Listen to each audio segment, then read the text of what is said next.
மாற்ற மாத்துறீங்க? யார் மாற்றினா? யார் மாற சொன்னா? கடவுள் சொல்லவே இல்லை. நீங்கள் ஒன்றும் மாற வேண்டாம். கடவுள் என்ன எதிர்பார்க்குறாருன்னு பார்க்கலாமா? வாய் சொல்லால் இம்மக்கள் என்னை அணுகுகின்றனர், உதட்டினால் என்னை போற்றுகின்றனர், அவர்கள் உள்ளமோ என்னை விட்டு தொலையில் இருக்கிறது. அவர்களது இரையச்சம் மனனம் செய்த வெறும் மனித கட்டளையை சார்ந்ததே. கிறிஸ்டியன் பேர் வச்சுக்கிட்டு ரிலீஜியனில் கிறிஸ்டியன் அப்படின்னு போட்டவங்கலாம் கிறிஸ்டியன்ஸா? இல்லவே இல்லை. என்னை நோக்கி ஆண்டவரே ஆண்டவரே என சொல்பவரெல்லாம் விண்ணரசுக்குள் செல்வதில்லை, மாறாக விண்ணுலகில் உள்ள என் தந்தையின் திருவுளத்தின்படி செயல்படுவரே செல்வர். அந்நாளில் பலர் என்னை நோக்கி ஆண்டவரே ஆண்டவரே உம் பெயரால் நாங்கள் இறைவா குறைக்கவில்லையா, உம் பெயரால் பேய்களை ஓட்டவில்லையா, உம் பெயரால் வல்ல செயல்கள் பல செய்யவில்லையா என்பர். அதற்கு நான் அவர்களிடம், உங்களை எனக்கு தெரியவே தெரியாது, நெறிகேடாக செயல்படுவோரே என்னை விட்டு அகன்று போங்கள் என வெளிப்படையாக அறிவிப்பேன். நீங்கள் ஒருவர் மற்றவருக்கு செலுத்தும் அன்பில் இருந்து நீங்கள் என் சீடர்கள் என்பது எல்லாரும் அறிந்து கொள்வர். மனுஷங்க இப்போ கிறிஸ்டியன் அப்படிங்கிற பேரில் உலகத்தில் கடைபிடிக்கிறது எல்லாமே மனிதர்கள் கற்பித்தவை. கிறிஸ்மஸ் செலிப்ரேஷனாக இருக்கட்டும், சாண்டா கிளாஸாக இருக்கட்டும், கிறிஸ்மஸ் ட்ரீயாக இருக்கட்டும், எல்லாமே மனுஷங்க கிரியேட் பண்ணது. இம்மக்கள் உதட்டினால் என்னை போற்றுகின்றார்கள், இவர்கள் உள்ளமோ என்னை விட்டு வெகு தொலைவில் இருக்கின்றது. மனித கட்டளைகளை கோட்பாடுகளாக கற்பிக்கின்றார்கள், இவர்கள் என்னை வழிபடுவது வீண். கடவுள் சொல்கிறாரு, இதெல்லாம் வீண், வேஸ்ட்.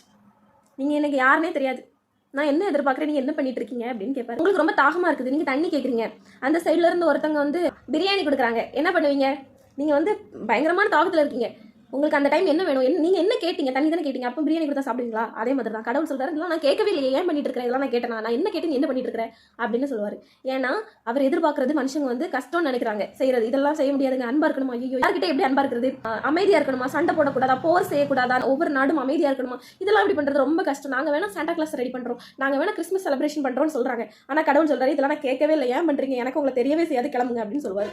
அவர்களோ தங்கள் வாள்களை கலப்பை கொழுக்களாகவும் தங்கள் ஈட்டிகளை கரிவாள்களாகவும் அடித்துக் கொள்வார்கள். ஓர் இனத்திற்கு எதிராக மற்றொரு இனம் வாள் எடுக்காது. அவர்கள் இனி ஒருபோதும் போர் பயிற்சி பெற மாட்டார்கள். எனக்கு அந்த இடத்துல தண்ணி தான் தேவைன்னா எனக்கு தண்ணி தான் வேணும், தண்ணி தான் வாங்கிப்பேன்.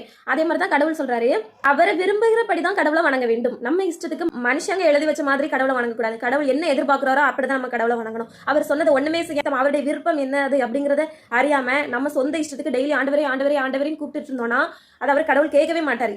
வேஸ்ட்டுங்க. கிறிஸ்டின்ஸ் மட்டும் சொல்லிட்டு இருக்கிறவங்க வேஸ்ட். பேரையும் ரிலீஜன்லையும் மட்டும் கிறிஸ்டியன் வச்சுட்டு டெய்லி சர்ச்சுக்கு மட்டும் போயிட்டு கடவுளுக்கு பிடிக்காததை செஞ்சீங்கன்னா உங்களை யாருன்னே எனக்கு தெரியாது அப்படின்னு சொல்லிடுவாரு.